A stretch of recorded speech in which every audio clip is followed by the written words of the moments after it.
आज सुप्रिया सुळे यांच्या प्रचारात नारळ कन्हेरी येथील मारुतीरायाला नारळ वाढवून झालेला आहे। यावेळी सामाजिक रोहित पवार यांच्या मातोश्री सुनंदा पवार देखील उपस्थित आहेत। आपल्यासोबत सुनंदा वहिनी पवार आहेत। वहिनी काय सांगाल, आज सुप्रिया सुळे यांच्या प्रचारात नारळ कन्हेरीतून?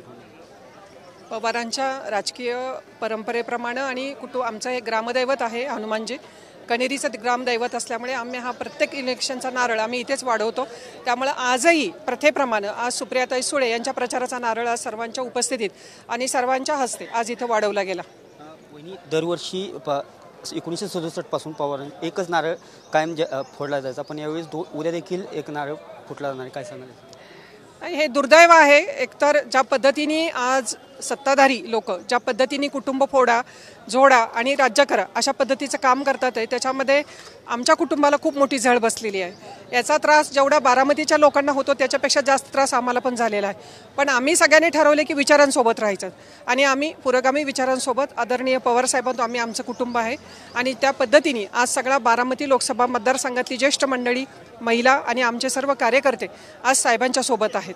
ये वाला लेते हैं। Inverter AC. आप गैम्बलर हो ना?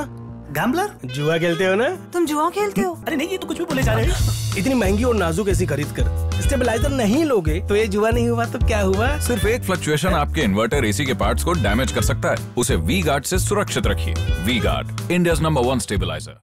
आपण अनेक दिवसांपासून समाजकारणात अग्रेसर आहात। पाणी फाउंडेशन सारख्या अनेक ठिकाणी आपण ग्रामीण भागात चांगले काम देखील केलेले आहे। आज सुप्रिया सुळे यांचा प्रचार करताना आपण गावागावात जात आहे, कशा पद्धतीचा लोकांचा एकतर मी ज्या संस्थेची विश्वस्त आहे त्या संस्थेला 55 वर्ष पूर्ण झालेली आहेत। त्यामुळे 55 वर्ष आदरणीय पवार साहेबांच्या नेतृत्वाखाली कैलासवासी अप्पासाहेब असतील, राजेंद्रदादा असतील आणि आम्ही सगळे असू, या 7 तालुक्यामध्ये आमचं काम चाललेलं आहे आणि या तालुक्यामध्ये काम करताना अराजकीय मुवमेंट आमची चालू असते। शेतकरी शहाणा झाला पाहिजे, त्याच्या शेतामध्ये चांगलं उत्पन्न आलं पाहिजे, महिला सक्षम झाल्या पाहिजे, अशा पद्धतीने आम्ही सगळे काम करतो। त्यामुळे हे काही लोकसभा मतदारसंघ आहे हा माझ्यासाठी नवीन नाही आहे। त्यामुळे जिथे जिथे मी गेले तिथे तिथे खूप चांगला प्रतिसाद लोकांनी दिला, कारण लोक विसरत नाहीत जे काही त्यांच्यासाठी निर्णय घेतले, कामं झाली, त्यामुळे लोक विसरत नाहीत। त्यामुळे लोकांनी निर्णय घेतलेला की यावेळेला सुप्रियाताई सुळेच त्या रोहित पवार यांच्या मातोश्री सुनंदा पवार गावागावात फिरत असताना सुप्रिया सुळे यांना मोठ्या प्रमाणात प्रतिसाद मिळताना दिसतोय, असं त्यांनी यावेळी सांगितलेलं आहे। कॅमेरा पर्सन विकी चव्हाण समित, दीपक कापरे, TV9 मराठी, बारामती।